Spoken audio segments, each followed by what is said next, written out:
Well, since Democrats seem to struggle answering this question, I wanted to ask you, what is a woman and why is it important that we understand the difference between men and women? Well, it's sort of easy to answer for me because a woman is somebody that can have a baby under certain circumstances. She has a quality. A woman is a person who's much smarter than a man, I've always found. A woman is a person that doesn't give a man even a chance of success. And a woman's a person that in many cases has been treated very badly, because I think that what happens with this crazy issue of men being able to play in women's sports is just ridiculous and very unfair to women and very demeaning to women.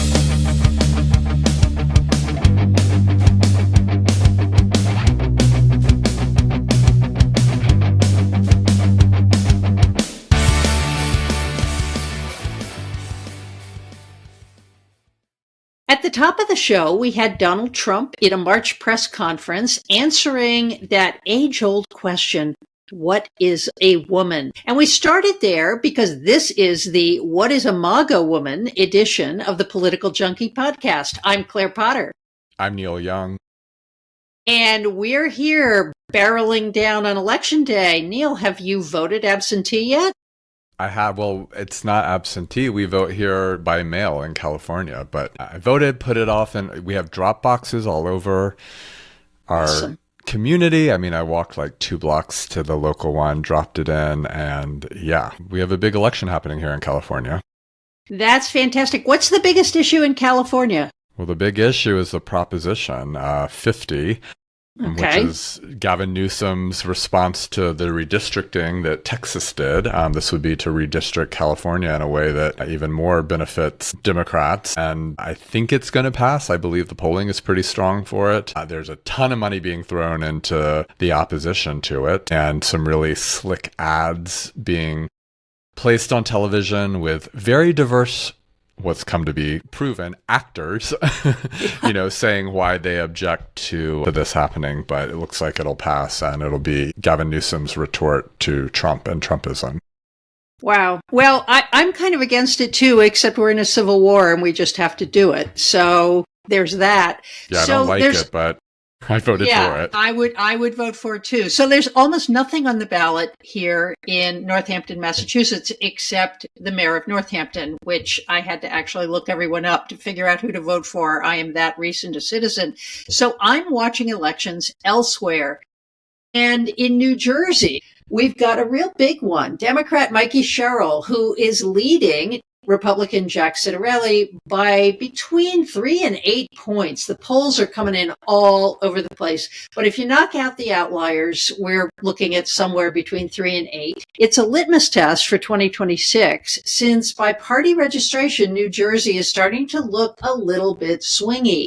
New GOP voter registrations are up. Democrat voter registrations, not so much. So Republicans are kind of slavering at the idea of New Jersey becoming at least purple, if not Staten Island red in the near future. We've got some ugly things going on in that race, though, don't we, Neil?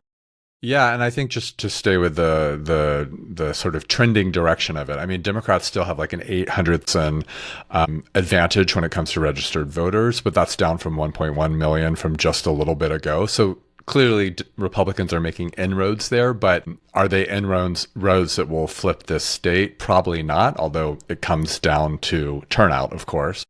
Right. The ugliness in this is a lot of controversy around Sherrill's military record, particularly from her student days, and whether or not she was involved in this big cheating scandal that happened at the military academy, I believe in 91 or 90, early 90s.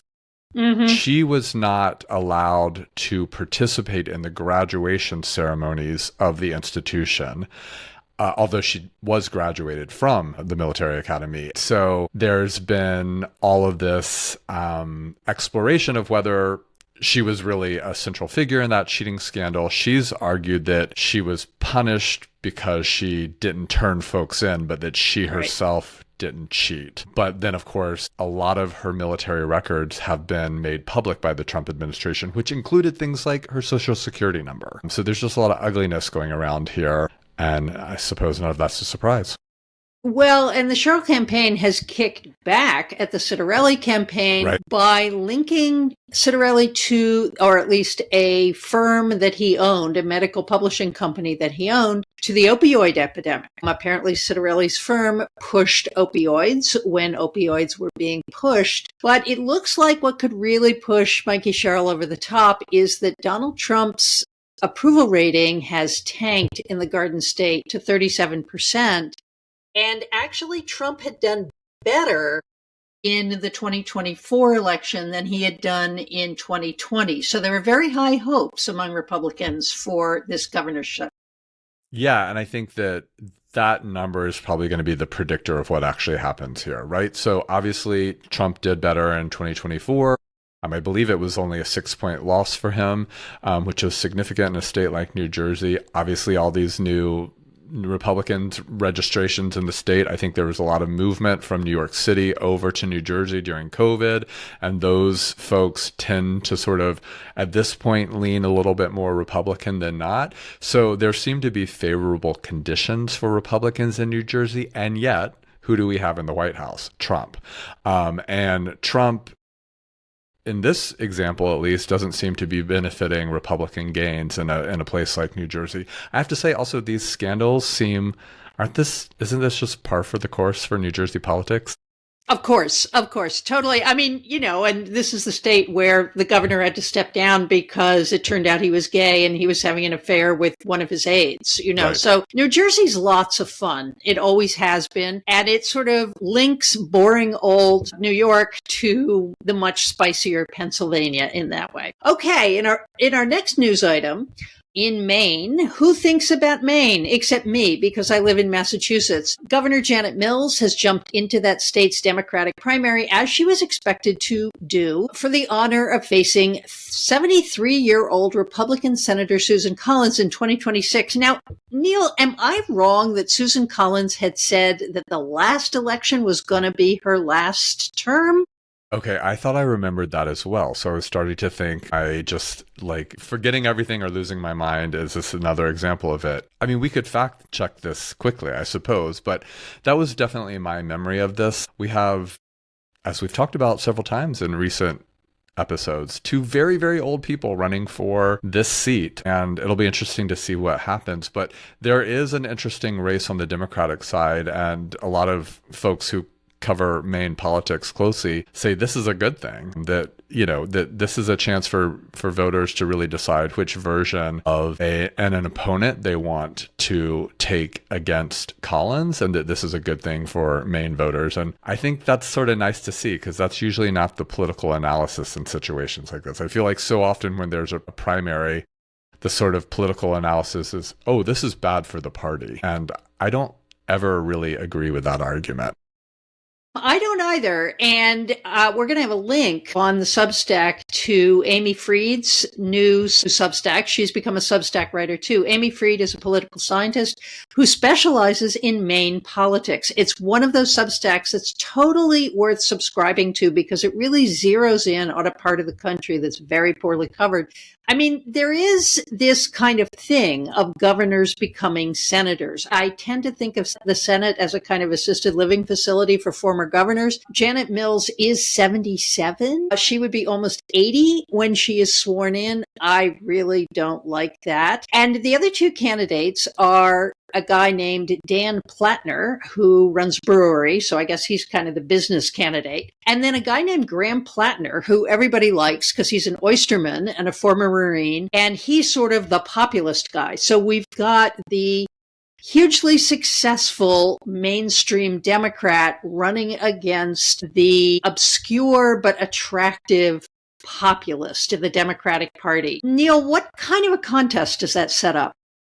Well, I think that it sets up a sort of generational contest on one hand. It sets up an ideological test, I think, for, who motivates the Democratic base in a place like Maine. But I do think, that Substack piece from Amy Fried, right? Yeah. It's so fascinating because this is someone who understands the broad terrain of, Maine politics so well. And Maine is a fascinating place in itself that sort of historically has really politically been a very centrist state in its politics, whether from sort of a Republican position or a Democratic one. And the piece really speaks to how Janet Mills has sort of really successfully navigated that to her advantage. And yet this populist challenger seems to have a lot of the energy behind him. So I think it'll be a big question of like, does that populist energy, first of all, win him the Democratic nomination? And then does that work in a general election when someone like Susan Collins, the establishment candidate, who wins lots of independent voters and wins lots of Democratic voters every time she runs for election, like, does that still hold for her if she is facing off against this young populist candidate? Yeah, it's interesting because, as you're saying, Collins is extremely popular. I remember I was canvassing for the last person who ran against her, who lost, and so I can't remember her name. But I would call people and they would say, oh, I'm voting the straight Democratic ticket except for Susan Collins. I'll be voting for Susan Collins. So she is extremely popular in Maine, and it will be interesting to see if Maine is hurting enough from what Trump is doing because, places that rely on tourism, we saw this at Martha's Vineyard this summer. They had a very poor June and a very poor July, and things picked up in August. But everybody on Martha's Vineyard is very worried about next summer. And I would imagine Maine is drawing about the same crowd. I also want to give some props to Amy Fried because she was picking up on something I've been thinking about a lot, which is why the national media keeps insisting that the Democrats have to do one thing or another, regardless of what state they're in. And there's this sort of big conversation of like, we need populists. No, we need the young. No, we need democratic socialists. No, we need people who will fight. No, we need people who are rich. And really, politics is about the local. I mean, that was Tip O'Neill's famous philosophy. But Amy Fried really pays attention to that. So we're linking to that Substack. Keep an eye on it, readers, because it really shows how politics works. And Fried is really good at that. So I want to point us to an item in Politico that just is going to bust your chops. Leaders of the young Republican chapters across the country, now these are young men, young white men, apparently routinely used racial, homophobic, and anti-Semitic slurs on the Telegram channel that they use to communicate with each other. In these exchanges, these young men spoke of torturing people, bombing them, gassing them, and burning them. And they joked about rape. They chatted about their admiration for Nazis, mostly old-school German-type Nazis, not contemporary Nazis. Despite widespread disgust at the chat's content, Vice President J.D. Vance has downplayed criticism of these young men, some of whom are actually employed by elected politicians, as pearl clutching. Neil, where is this going to go? Probably nowhere, because things don't seem to go anywhere these days. Also, have we done an episode on J.D. Vance? If we haven't, we should, because there's a lot to unpack there. This is really revolting. I mean, to read it is to be even more disgusted and angered by your summary, which is just, I mean, it's so horrible, the things that were being said, and the volume with which they were doing so. J.D. Vance is doing this whole, oh, these are just college kids type defense.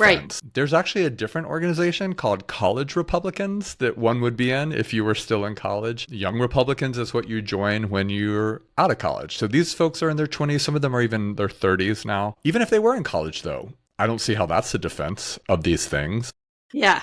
They're calling for the Holocaust. And the other thing he's doing is, this doesn't matter because of what the Democratic candidate for Attorney General in Virginia has said, and the violence he's called for against, Republicans. And so a lot of whataboutism is happening here in response to this. I don't think anything is going to happen with this, but it's incredibly revealing. And one of the things I thought was, I guess funny is the right word, is all the different memes I saw on Twitter and Instagram and all the rest saying, like, basically, this has revealed something that all of us expected already. Like, there's no surprise here.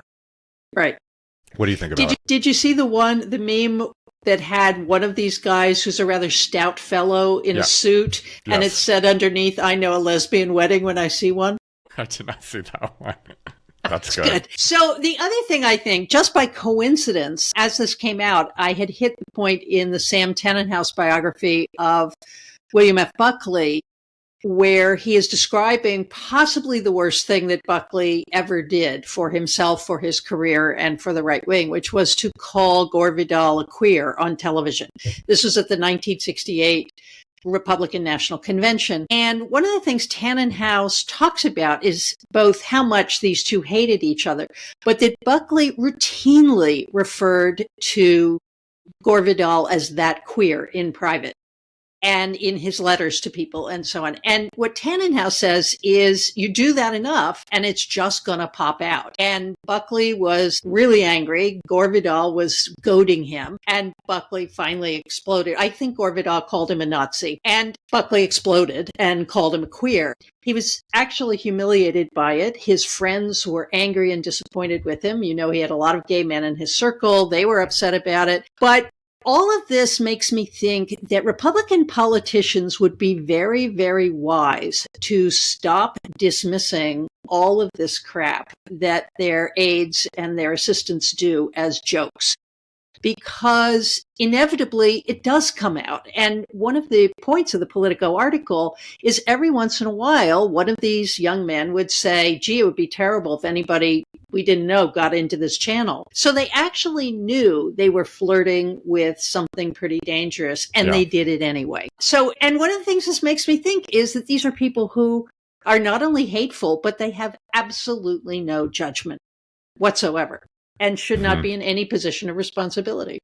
Yeah. I mean, if there's no repercussion for this, though, why should one have judgment about it? I think that that's the cycle that so many of these folks are in. But yeah, I mean, even one of them had a American flag with a Nazi emblem as part of it hanging in his congressional office. So that's something that's more visible than like a telegraph channel or some encrypted network that you're participating in. That's in your place of work that folks are seeing. So I think that that's also important to think about here is like, even if it were in an encrypted network, that's really damning and upsetting for what it represents. But there's a much more public version of this that is happening that this article shows evidence of. And so I think the rot is even more deep and more dispersed than to just imagine that this is only happening through like encrypted communication networks.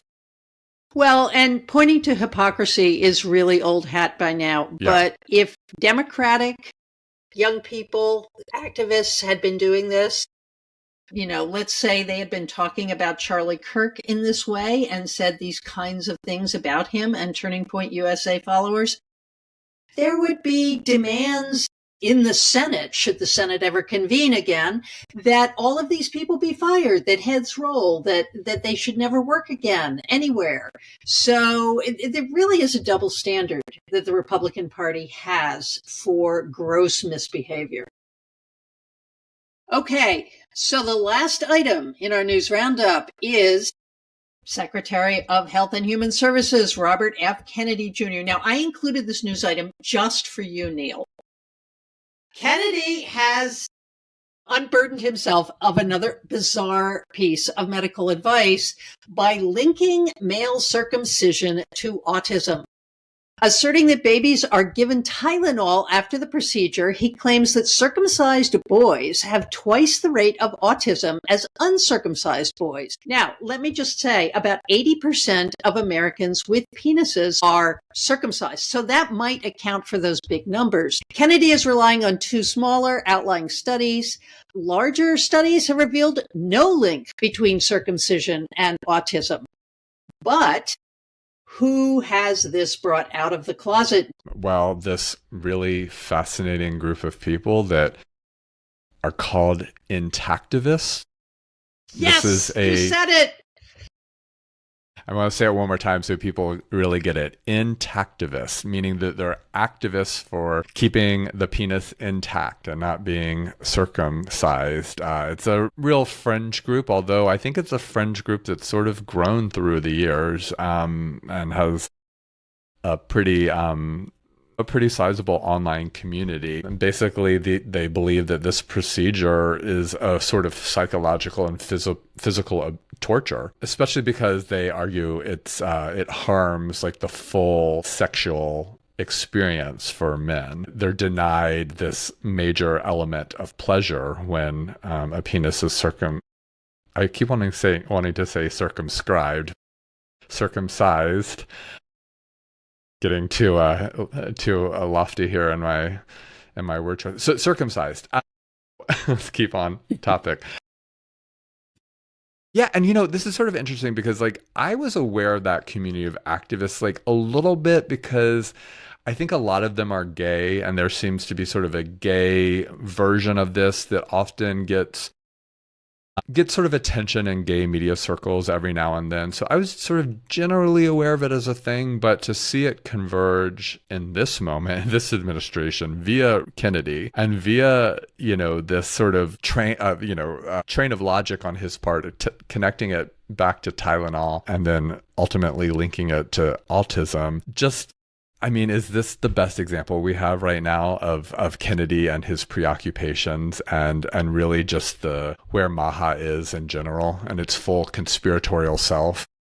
I feel like it is spinning out of control on some level, and that Kennedy has this sort of spidey sense for issues that allow people to channel their resentment and hatred of their parents and a whole range of dissatisfactions they may have in the world into, yes, this was a plot against me and I got caught up in it and it needs to be exposed. There is no evidence that circumcision causes autism. And I actually think that feeding every single issue on the right back into autism is somehow going to cause this whole thing to collapse in on itself. I'm interested that intactivists are gay. By and large, I didn't know that. What's interesting to me as well is that Kennedy ignored the fact that if you are Jewish, for example, your religion says you must be circumcised. I believe Muslims have to be circumcised as well. I think the jury's kind of out as to whether it's really better for you in terms of your physical health, although some physicians say it is and some physicians say it doesn't really matter. But the idea that it causes autism is really just bizarre. But it doesn't strike me as strange that the Trump administration has finally gotten around to the point, which is talking about their dicks. And, I'd love to do a survey of the cabinet. Like Marco Rubio, come on, let us know. I want to see it. Yeah. Yeah. Step forward to the mic. Right. Yes or no. Exactly. Well, which leads us to our news focus, Neil, which is the women of MAGA. Now, what do the women of MAGA have anything to do with circumcision? Well, they don't, except that as I turn to this topic today, I think I want to start at an interesting place, which is that President Donald Trump has appointed women to a third of his cabinet positions. That is more women in the cabinet than any other president. We're going to list these women in the show notes, but I want to spin it around to say that Republicans have a tendency to make progress on women that Democrats are very tentative about. And I'm thinking about Ronald Reagan appointing the first woman Supreme Court Justice. Ronald Reagan also appointed the first woman as Secretary of Transportation. That was Elizabeth Dole. And Dole was a very, very big deal in the Reagan administration before that even. So how do we account for this, Neil, that Republican presidents seem to be able to appoint more women than Democrats do?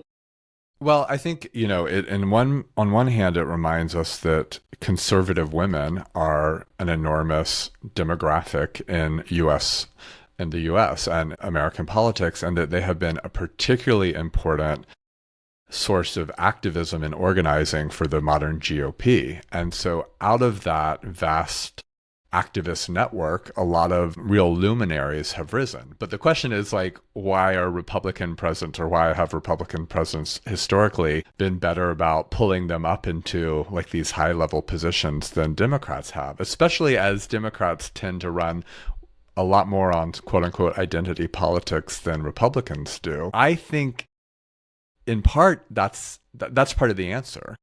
that Republican administrations have sort of needed to showcase women as an argument against, as sort of proof against the political argument the Republican presidents hate women, or Republican administrations hate women, or the Republican politics are anti-women. So I think there's a sort of tokenism to this, even as these appointments represent real historical breakthroughs.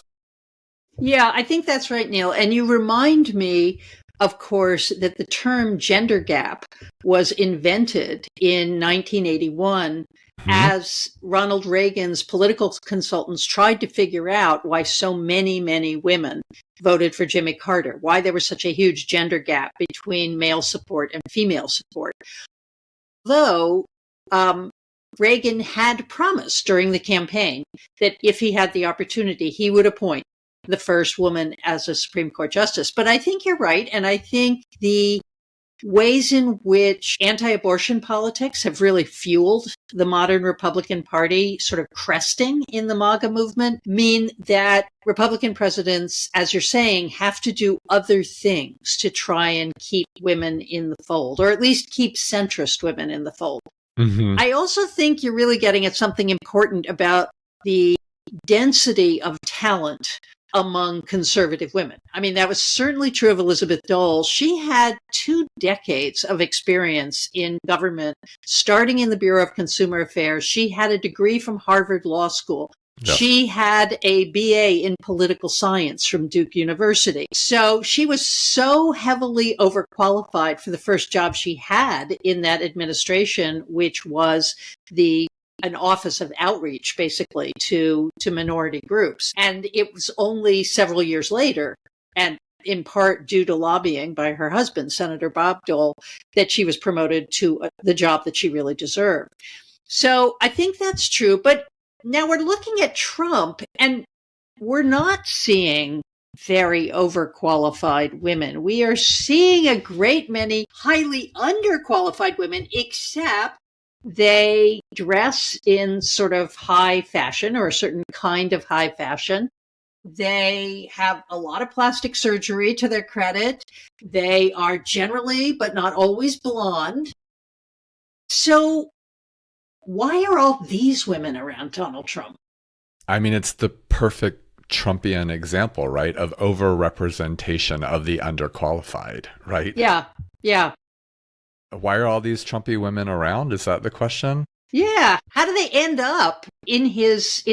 Well, first of all, if you look back on Trump's career, he's always had a lot of women around him. I mean, in his businesses, and this was something he was really credited with. I don't think it's something that he necessarily made a big part of his own biography, but certainly his supporters in the first run in 2016 made a big deal. Oh, he promoted so many women in his organization. Also, it was like there were lots of gay people who worked for him. His business practices, his business organizations were far more diverse than the average corporation, and this was sort of, to his credit as a political candidate. So I think it's in keeping with his own, personal history and business practices. I also think Trump likes having beautiful women around him tell him what to do.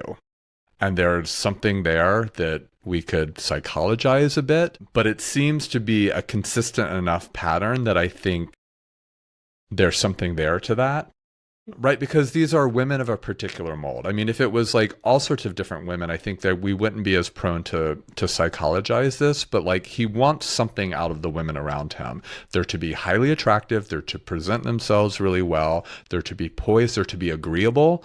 And I think this is where it sort of ties into his connections to the pageant world. They're supposed to be telegenic. And of course, we know that a lot of folks have made a real easy career move from Fox News into the Trump administration and back and forth. So I think all of that is at work here. I also think that a lot of times, he calls upon women, or women around him serve to be sort of the ones who rein him in and prop him up at the same time. And that's a particular dynamic that is different than the men who are. I think that's really interesting. I'm thinking about Hope Hicks, for example. And I remember in the first Trump administration, and Hope Hicks was 24, 25, she's very young. grew up in Greenwich, Connecticut, Mm-hmm. and Hope Hicks was virtually the only person who could calm him down when he was upset. Whenever he was having some kind of a rage about somebody, they would send for Hope. And he used to refer to her as my Hopi, E-Y, not H-O-P-I. And there is this kind of possessiveness about these women, as if once they come to work for him, he really owns them. Okay, talk to me as a man, Neil. I think that men don't really want to be owned like that. They don't want to be subservient like that. And maybe they have sort of harder red lines than women do around that kind of talk. Yeah, I mean, I don't want to speak for all men here, but it is, I think, again, to keep it focused on Trump, it's surprising because he seems like someone who doesn't want anyone to say no to him, who doesn't want anyone to put limits on him, who, chafes at the slightest perceived insult and who remembers that literally for his entire life and holds it against folks. And yet there is also this consistent story with him of needing, one or two people at any given moment to be the person that puts the limits on him, that reins him in, that sort of redirects him to his better behavior. And I think that those have almost always been women from what I remember. I don't think that there's a male example of this. And it does just like really call to mind, or it makes me wonder if there's some sort of reenactment of a maternal relationship here that he's trying to carry out, that's like rooted in his deep psychology. But I mean, I'm only trained as a historian here, Claire, so like I don't want to get too Freudian on this. And yet, like, how are we supposed to talk about this when it seems pretty obvious, or at least there's a lot of suggestive evidence here? Well, I think that's right. And of course, he's married to a woman who presents as a dominatrix. But I would also say I read a column years ago in which somebody pointed out the similarity of Trump's hair to his mother's hair, the sort of highly hairsprayed, golden, sort of heavily styled look. And they sort of showed a picture side by side. So you may be onto something with the mother thing. There are two women I want to focus on just for a second, Alina Habba and Caroline Leavitt. And I think they're a kind of different example. Alina Habba was his personal attorney, and she signed on with him at the same time Todd Blanche did, I think. But it was at a time when Trump was having a lot of trouble getting lawyers, because lawyers were going into court with these crap lawsuits that he files, and judges were berating them. He was, asking them to tell lies, and those lies were very transparent. So a lot of really good lawyers didn't want to work for him anymore. I mean, I think it's interesting that Alan Dershowitz, nobody loves the spotlight as much as Alan Dershowitz, and he has completely disappeared from the Trump orbit. Could have something to do with the Epstein thing, but who knows? But Alina Habba stuck with it. She's a younger woman, and she came to the White House with him. He installed her as U.S. Attorney for New Jersey, which may not work because there's a judge who said, she's been appointed illegally, so he won't listen to her cases. But I think Alina Habba is a really good example of a woman who sort of saw a very narrow window, but the only reason she had that opportunity was that all the men who might have taken that slot were gone. Yes, and I think I would add to that in terms of all the lawyers who don't want to work for him. It's not only that he's putting forward, one harebrained legal case after another that's just embarrassing to bring before a judge, right? Because there's no merit to these cases. And also, importantly, he doesn't pay. I mean, he's notorious for not paying. So if you're a 40, 50-year-old, mid-career, high-achieving attorney, do you want to take on a client like this who's going to expose you in a lot of ways and also isn't going to pay any bills? And in what ways does that actually make someone like Alina Habba like the perfect person? Right. Who's like young, who, probably needs to make an income, but understands that it's a pathway to future success if she sort of, sucks it up and does the dirty work now. And clearly it paid off for her in some way. But I think that that's part of it too. But she's grossly underqualified, which is really, really important. And of course, only ties this back into the start of this conversation. And I think that that's partly why she hasn't, the Senate won't confirm her, which is why she's in, not the U.S. attorney for New Jersey. And also there's real opposition from the Democratic senators from the state who usually get to sort of give their blessing on something before something goes forward. So a lot is at work here, but I think it's not for nothing that Trump has this reputation of never paying anyone. So attorneys don't like to work for free. Right. And I think the grossly underqualified is worth emphasizing. I'm now blanking on her name, the woman who is running the Jim Comey prosecution, when actually Trump was told there is no case. We cannot prosecute this man. And so he grabbed this woman who is also a successful beauty pageant contestant, but she was an insurance lawyer. She's never prosecuted a case in her life. So there is the grossly underqualified part that is probably twinned with immense ambition. Last week, you were talking about Pam Bondi being well known for her ambition. My guess is that goes all the way around. But let's shift to Caroline Leavitt, who I don't know whether she's grossly underqualified for her job or not. I can't tell whether she's smart or not, but boy, is she ambitious. And she shot to the top so quickly. But Caroline Leavitt is also a really good example of how Trump treats women, the kind of behavior they have to put up with. On Air Force One the other day, he couldn't seem to stop talking about how pretty Caroline Leavitt was. And he does this all the time. He's always talking about how pretty she is. Isn't she beautiful? And in this recent gaggle on Air Force One, Trump said, that face and those lips, they move like a machine gun. I'm not even sure what that means, Neil. I don't even want to know what it might mean for him, but he can't stop doing this in general. It's how he talks about her constantly. She is a beautiful young woman and in a particular mold of beauty. Right. That's one that aligns very much with Trump's aesthetics and his view of women and of beauty. Is she smart? I'm not sure she's given us concrete reason to believe so. Is she good at her job? Yes, if the job is to go out there and spin like hell. Right. On behalf of this president, she's very good. And I think she does it in a way that Trump loves, right? To humiliate journalists for daring to ask a question, to turn it all back around on them. And the question not be about what the administration's doing anymore, but as an opportunity to berate them for daring to ask. She absolutely operates in that mold. So, she's the attack dog that he loves and a beautiful one at that. Yeah, and she certainly is, as my father used to say, stacked. But I know it's an awful thing to say. My father was a very nice man. I can't believe he said things like that about women. Okay, but it's also no accident. All right, we're talking about all these women. Exactly one woman in the West Wing is Black. In fact, she's the only Black person in the West Wing, as far as I can tell. I really dug into this, and I could not find another Trump administration official who was anywhere near Trump who was also Black. This is a woman who is, now you'll never guess her job, Neil. It's Director of Minority Outreach.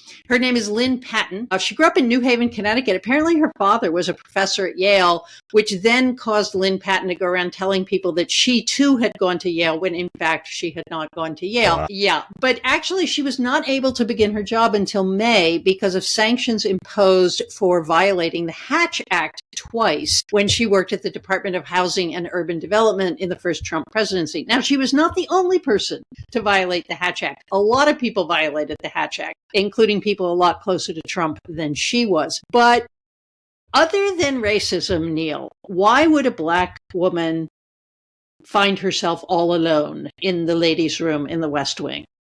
Well, I mean, I think racism is a big part of it, and Trump has a notorious record there. It's funny, if you Google Hatch Act right now, there's a million articles about all sorts of different folks in the Trump administration who have potential violations of it. So, but back to the DEI-ness of this all, because I mean, the department she's in charge of in the White House seems like a sort of thing that this administration would go after if it was at a university or anywhere else. I don't think Trump likes black people in general. I don't think he wants them around him. I think his history shows that, with like only one or two notable exceptions. I also think it's significant that she's a woman, but that must be a pretty lonely position to be in this White House. Yeah, well, it's sort of like the Omarosa chair. Right. And listeners, just to let you know, the Hatch Act is when you, as someone who works for the government, does politics from that work site. And so it's obvious why so many Trumpers have gotten tagged with that. But Trump is also very specific about how he likes women to look. Both women in his own family and the women who work for him. That's a harder thing to pull off with black women because they're never going to sort of have that very specific Barbie doll appearance that is so typical of the women around Trump. Okay, let me ask you something. I'm going to say something else that's mean. I don't know what's wrong with me today, but have you noticed that Tiffany Trump looks a lot different than she used to? I have not been following Tiffany Trump closely, but this is not news that surprised me. I'll say that. I'm going to Google as you say more. Okay, she's thinner, a lot thinner, but I think she's also had a lot of plastic surgery. She definitely has. I'm actually pretty stunned at these pictures. Yeah, I remember she was sort of ordinary and a little frumpy looking, which caused me to like her. I mean, I actually kind of liked her because she was much more peripheral. I think her mother is sort of, well, her mother's like a wellness guru, but I think she's kind of a good egg. But it does seem like the closer you get to Donald Trump, the more you have to conform to his beauty standards. And of course, Tiffany married this guy, Michael Burrows, whose father is a big wheel in the Michigan Arab American community, did a lot of work for Trump in that campaign. Burrows has gotten a lot of deals done. He's a yacht salesman. Apparently, he sort of bilked Jared out of $2 million for some yacht he never delivered. The closer, I know, what better person to get bilked for a yacht than Jared? I ask you. But the closer you get to Donald Trump, the more you have to actually concede to a certain look that he favors. And this gives us an opportunity to swing back around to the beauty pageant thing, Neil. From 1996 to 2015, Trump owned the Miss Universe organization, which is the Miss USA and the Miss Teen USA franchise, and the Miss Universe franchise, which is really different from the Miss America brand. And I think a lot of feminists know this, but maybe our listeners don't, that the Miss America brand is sort of the original beauty pageant. The Miss Universe brand is the sort of slightly dumpier brand. It's racier. There's no talent competition. Not that the talent competition for Miss America is so talented. That actually was the only thing I used to watch. But they also don't offer, Miss Universe also doesn't offer college scholarships. So Right. Whereas Miss America is supposed to be a pipeline to education of various kinds, Miss Universe is a pipeline to something else. And so what is it that causes Trump's interest in the beauty pageants and the kinds of women he has around him to converge? Yeah, I mean, just to stick with those two different pageant worlds, I mean, Miss America presented itself as like a wholesome, scholarship contest. And obviously there were ways in which that was complicated over the years, and all sorts of people, feminists had real protest about the Miss America pageant and all that. But Miss Universe and the Miss USA franchise have operated, as you said, in sort of a racier vein, and have sort of had a little bit more of a tawdry reputation to it. I mean, again, Trump likes being around beautiful women. He also there was a modeling agency that he was involved in for a while, that, like many of his businesses, went kaput. It sort of went the way of Trump steaks. So he likes being in this world.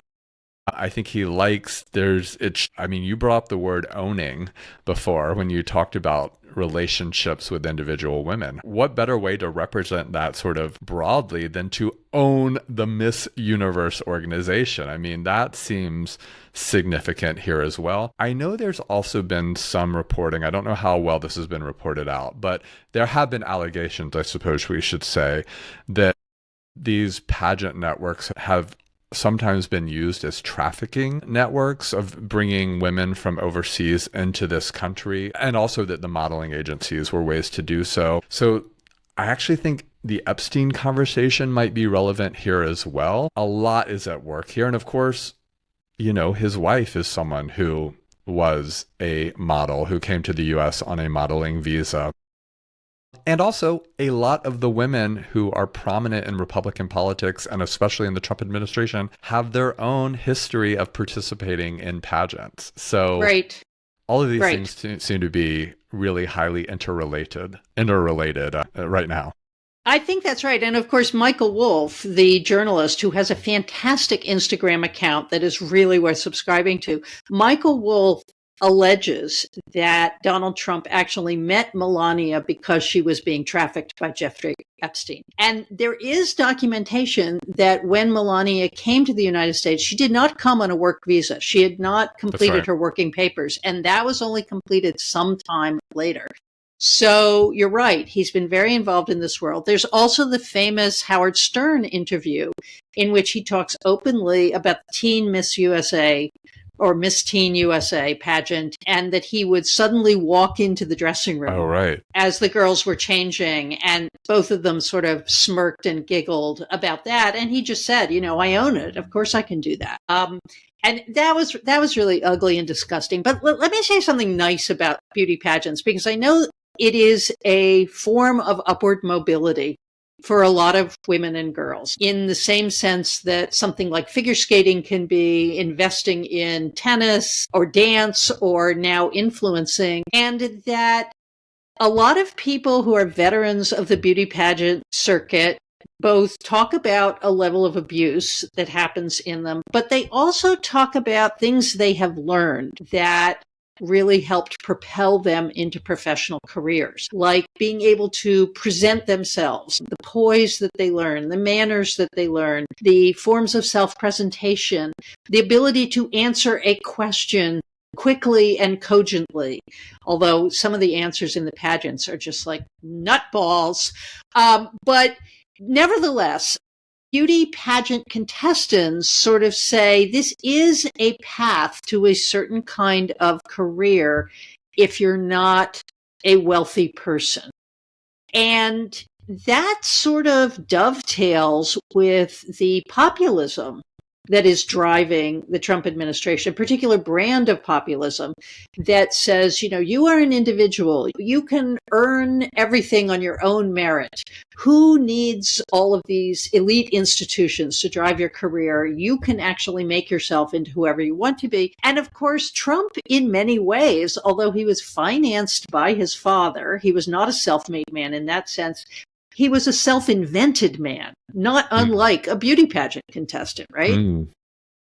Yeah, I love that. That's such a smart connection there. I don't think I would have described pageants as populist, but I take your point about the sort of individualist ethos that one could bring to that, or that one would even imagine that they were carrying out through such work as entering into the pageant world, and that using that as a way to catapult to, you know, a bigger place than they would have had without it. I also think that there's something about the agreeability of the sort of being this I mean, there's I think maybe the thing that resonates with me more as we talk about this and Trump is the nostalgia and the sort of throwback vibe that a pageant is, even as pageants continue to reinvent themselves. And, you know, they've made changes with like swimming suits and, you know, the questions they're asked that sort of speak to, you know, an ongoing evolution of like what the pageant is. And yet it is such a throwback thing to have women paraded on a stage, evaluated largely on their beauty standards. Those beauty standards typically being also a sort of throwback aesthetic. I think, and of a particular model that reinforces whiteness, even if not all of them are white contestants. And all of that seems to be of a piece of sort of the cultural politics of Trumpism, and ultimately one that I think sort of reinforces a patriarchal worldview, right? That like women get ahead in large part because they're capable, they're qualified, they're talented, but beauty is the way in which they're able to achieve the things they want and to show their capabilities, their intelligence, and their qualifications. That the beauty is what leads the opportunity there. I think that's really interesting, and particularly the nostalgia part, because remember those old stories about how women who wanted to be movie stars would go to Schrafft's in Hollywood, and they would sit there, and then agents would come in and hire them, and then they would become incredibly famous. Well, that's also a version of the beauty pageant narrative. One of the articles we're linking to features a state senator, I believe from South Dakota, who said she entered a beauty pageant on a lark and she won. And then she entered another one and she won. And then she became Miss South Dakota. And she sort of describes it as a process of discovery, of self-discovery, but also of being discovered by others. This very sort of narrow path that doesn't involve having to have money, having to apply for anything, having to compete against anyone but other girls just like her. Mm-hmm. Now, I also want to sort of pivot and say that there are some women who don't really meet the beauty pageant standard, one of whom is Laura Loomer, who we've talked about a lot, who apparently is getting to be a real pain in the ass in the White House. Why don't you tell our listeners about that?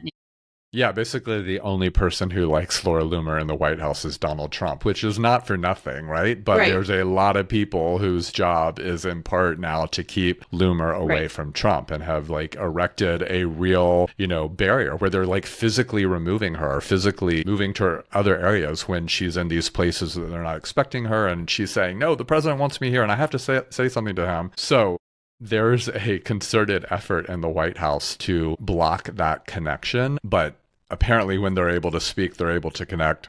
Basically, Trump takes whatever she says and runs with it. But I wonder if that is going to become even, if that connection is going to become even more frayed, if there's so many people in the White House committed to like making sure it doesn't stay connected, if they don't stay in connection. Yeah, I think Laura Loomer should actually read Monica Lewinsky's memoir because she seems to be doing the Monica thing of finding out where Trump is supposed to be and then going there, and sometimes knowing people who allow her in, and then somebody else sees her and says, oh my God. But if Trump sees her first, he says, there's Laura. Come over here, Laura. One of my favorite phrases is a great article we're linking to by Nina Burley in the New Republic, in which she calls Laura Loomer the Madame Defarge of the right. And that's kind of what I'm talking about how she doesn't fit the model. Not only is she unrestrained and kind of sneaky and awful, which these other women aren't, but she doesn't have blonde hair. She is painfully thin. She wears these sort of goth-like clothes and makeup. So it's a whole different look than what Trump prefers. But the other woman, of course, who is not a glamour puss, is Chief of Staff Susie Wiles, who is, I don't know, sort of butch. I mean, I'm kind of into Susie Wiles, but she's a veteran of Florida state politics. She's the daughter of Pat Summerall, who was a really important NFL quarterback, and she was the director of Trump's 2024 campaign. But again, back to the Republican first, she's the first woman to serve as chief of staff in the White House. Do you think they need someone like Susie Wiles to be that person? Like, could it be another beauty pageant queen, or does it actually have to be a Susie Wiles? Okay, I think on one hand, I'm not totally comfortable in talking about women's looks, and yet sorry. But no, that's like the caveat I want to get out of the way before I do exactly that, because I do think that there's sort of like a rich text here for us to explore, which is appearance. And I think you're onto something really significant here, because these are these two outliers in very different directions, but that I think that there's sort of physical, the way in which they're outliers in the physical realm actually is tied to the functions they have and the relationships they have with Trump. I mean, Laura Loomer is like a dirty doer, right? Like she's someone who's coming to him with like the craziest conspiracies that she's a villain, right, character. And her mission is vengeance. And so she's never going to be around in the White House as a visible presence of his administration, right? Right. Both in like what she does and also what she looks like. He can't have that as a representation of his White House, but that's exactly the type of person he wants to talk to late at night, you know, in the middle of the night about crazy ideas. And then Susie Wiles is this like, she's a person who gets things done, right? She's the competent manager who runs the ship, who knows everything about everybody, who he can trust to study everything, to get the work done, to tell him when he's off course. She's not the public face of this administration, but she's the engine behind it and also the guardrails on him. And so I think it's sort of telling, actually, their physical appearance and the work they're doing and the relationship they have to him. Also, I just want to say, I didn't know Susie Wiles was Pat Summerall's daughter until I was doing the reading for this. I think that's so cool. I know Summerall from his long career as a CBS sports analyst, and I didn't know that at all, but I think that that's a sort of fascinating part of this story as well. Yeah, it really is. And of course, Summerall was an alcoholic. So Susie is also very comfortable with slightly out of control men and how to deal with them. I think the other thing that's interesting about Can I say one more thing about that? Oh, yeah, sure. Summerall credits his daughter Susie as being the one who got him to give up alcohol. Wow. Right? So it's more than just that particular dynamic, which I think is highly relevant to, but then that she actually is the one who guided him back to, you know, his better self or you know, that reformed him. Right. And I think that from everything, even, I mean, Trump says this out loud in the way he speaks about Susie, basically like, she holds me in check. She like helps me do the right thing. Right. And so that's sort of a consistent element of her own life that's like very apparent in, I think, a lot of the service she's providing to Trump. That's interesting. And, you know, Susie Wiles she ran her own political consulting company for a long time. She worked with Ron DeSantis. They had a big falling out. And DeSantis basically said to Trump, you know, don't hire her. I mean, he blackballed Susie Wiles all over the state of Florida. So it was like her goal to crush Ron DeSantis in the primaries, which I also thought was kind of cool. But the other thing about her is she's very much a backstage person. And it was interesting to me that she was actually part of the program at the Charlie Kirk Memorial. She came out and spoke about it. It's very unusual. So I'm keeping my eye on Susie Wiles. What is she going to do next? Because there was no real reason for her to do that. And I want to know what it means. So I want to close before we turn to what we want to go viral, Neil, with where the women who are around Trump are when it comes to motherhood and family and work.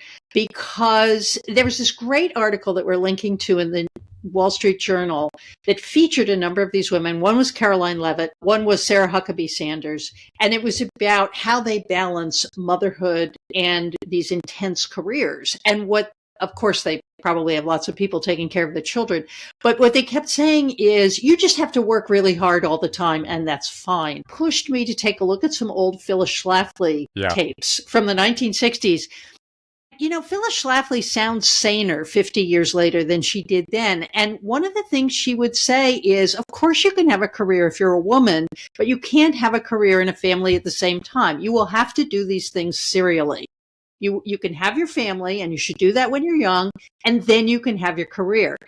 It's not altogether dumb advice, but it's like all of these women have now accepted the double duty of being mother and worker at the same time. And of course, that's core to the Trump administration too. They want all these women to have families. They want people to get married. They want women to have as many children as possible. So I wonder if that's kind of a tension in this administration as well, and what we're really going to see unrolling in the future around that. Yeah, I love that I was going to bring up Schlafly if you didn't, because of course she comes to mind when you think about these questions of womanhood and of women in the public realm. You know, I mean, Schlafly and others, Anita Bryant, I mean, there's a whole sort of cottage industry that arose out of Schlafly's example of prominent conservative women who made a career of telling women that they couldn't have careers, right? Right. Right. That their duty and their job and their moral obligation was to be in the home. And Schlafly was the most ambitious person that there ever was in American politics. But you're right that there's a particular version of this now that looks a little bit different than those others, right? Because Schlafly was sort of in a way hiding that professional ambition of her own, whereas this is foregrounded in the biography and the presentation of these women. Like, these are women who can have it all. Right. Even as the larger politics around Trump and Trumpism isn't one of feminism at all, and quite the opposite. So, like, how do these particular examples fit within the larger cultural backlash of gender that I think has animated so much of Trump's rise to power? Yeah, I think that's really interesting. And just to put a pin in this Elizabeth Dole theme that I keep bringing back up. You know, Elizabeth Dole never had children, and she didn't marry Bob Dole until she was about 40. But my guess is she had a pretty active heterosexual life before that. And her success may, in fact, very much have been predicated on a high focus on career and pushing marriage and children aside. And, you know, she and Bob had this very symbiotic relationship in which they supported each other's careers. One of the most moving things I've ever found in an archive was when Ronald Reagan was getting ready to nominate Sandra Day O'Connor. There's a letter in that file from Bob Dole saying, I know you want to nominate a woman. You should nominate my wife, Elizabeth Dole. She is one of the most qualified women I know. And of course, she wasn't nominated. So let's shift to what we want to go viral, Neil. I mean, I want to say one more thing about Doll. I was fact checking this right now, which is that she also had a little bit of her own background in beauty pageants. She entered some of them. That's right. And she won. I'm not wearing my Duke basketball hat in honor of her. It's a coincidence, but she won, and I don't remember what the name of it because it wasn't around when I went to Duke many years later. But she won this, like, the sort of beauty pageant that was at That's Duke right. at the time. Yes. You know, in a very different age. So anyway, just to like. Yes. Continue that theme of this week. Okay, I'm going to really What do you want to go viral? All right, I'm really switching lanes here to speak about this piece that just came out today in Capital Weekly, which is a publication that covers California government and politics. The piece is titled, Inadequate Record Keeping is Not Just a Bureaucratic Failure. It's written by Annie Lamar.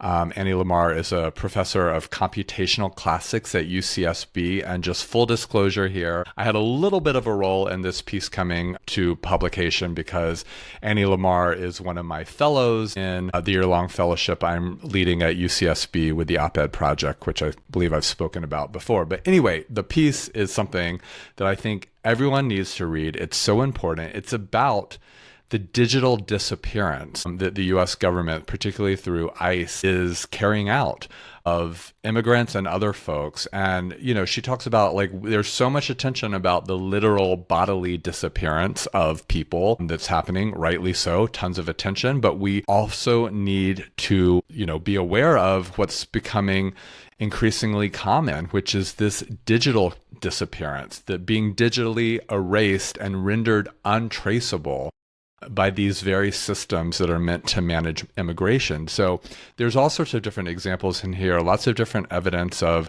different groups of detainees having their digital records erased, of folks having entire immigration case history and paperwork no longer able to be found. And of course, these are the very things you need when you're making your case, whatever it is that might be happening in people's different, you know, there's an example of like an asylum seeker having to file a lawsuit just to be able to access their own records. And it wasn't clear if those records were ever going to be found. And I just want to read this passage that she closes with that I think is just really important for us all to hear. Inadequate record keeping is not just a bureaucratic failure. It is a moral evasion, a means by which a nation permits itself to forget. It allows society to look away, to unsee suffering, to unhear the cries of the children it displaced. And that is precisely why we must refuse the comfort of forgetting. Please read this piece. It's fascinating. This deserves a lot more reporting around it, but it was something I'd never thought about it before. And I just think it's just another way in which the sort of the trauma that this administration is carrying out is on fronts that we might not have ever even imagined. I thought it was chilling, Neil. And Annie Lamar, if you are listening, if you ever want to write for Political Junkie, just write me. You can get my email from Neil. But it made me think of a couple things. One was all those children that disappeared in the first Trump administration, many of whom have never been found. Exactly. And we thought it was just sloppiness. And now I'm thinking, no, that may have been a test run for what happened now. And, maybe they weren't able to push it at the time. But the second thing I thought of was that the Third Reich kept such meticulous records of the people they murdered. And I mean, it's one of the striking things about the Holocaust is that the records were so meticulous, where people went. And, I've dipped in and out of those records because of the biography of Susan Brown Miller I am writing. 5 of her father's siblings and their children perished in the Holocaust. And you can actually find them. You can actually see the names there. And so the Third Reich did that as they were murdering people.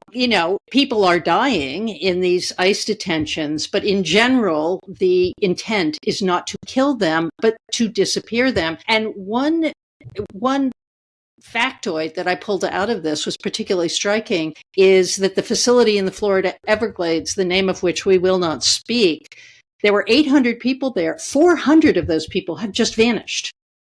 Nobody knows where they are at all. It's as if they never existed. So thank you, Annie, for doing this work. I would like to see this piece get a lot more play if there's an editor out there listening. So to pivot to something a lot lighter to end on, I am really picking a bone with mainstream TV critics who do not like a show that I adore, which is called Boots. It is a Netflix series based on Greg Cope White's memoir, The Pink Marine. Now, this book came out in 2015. Greg Cope White was gay when he enlisted the Marine Corps in 1979. The show is set in the 1990s, but it's about a gay teen who basically is completely directionless. He's been bullied in high school. He feels like he's nobody. And his best friend, who is straight, says, I'm enlisting in the Marines. Why don't you enlist with me? They've got a buddy system and we'll be assigned to the same unit. And they are. Now, I'm only about 4 episodes in, but I think one of the things the TV critics are not getting about it is that it's very tongue-in-cheek about how gay the Marines are. So it's like this gay kid goes into the Marines to, quote-unquote, become a man in this highly heterosexual mode. The entire show, all the men are walking around, stripped to the waist, ripply muscles. There are scenes shot in the shower.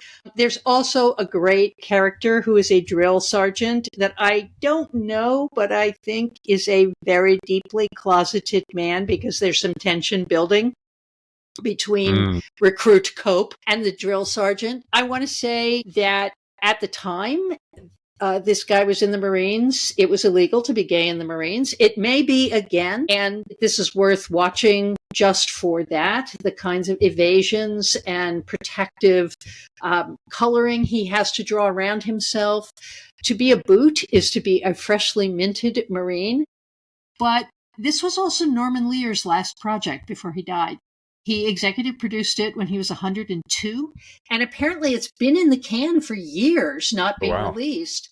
I think perhaps the Trump administration's attack on LGBT soldiers has perhaps prompted Netflix to put it into circulation. The reviews have criticized it for glorifying the military, but I find it wildly entertaining, and it's an excellent preview of what Donald Trump and Pete Hegseth want to do with the military, but also the ways in which this hyper-masculinity is actually very, very gay. I can't recommend it more. Well, we haven't started watching it yet, but I cannot wait to queue it up. And not that I needed much encouragement, but this definitely helps.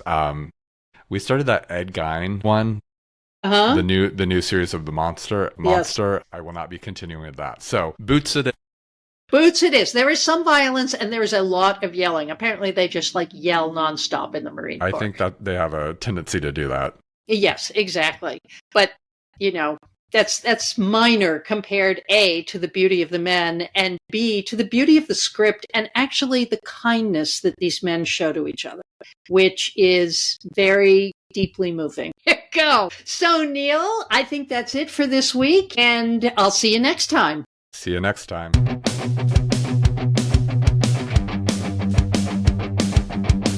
All these little things driving me crazy.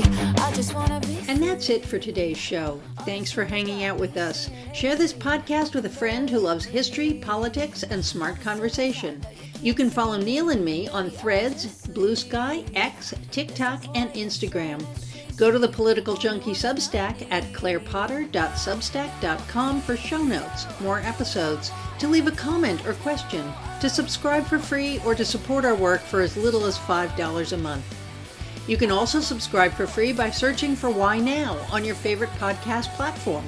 If you do, please leave a rating and a comment so that other listeners can find us. This podcast is supported by the New School for Social Research and by paying subscribers. Political Junkie is written, recorded, edited, and produced by me, Claire Potter. Today's theme is Sayin' Ain't So by Sierra Grande. You can find her work and all the talented artists we feature on these episodes on Soundstripe. That's all for now. See you next week.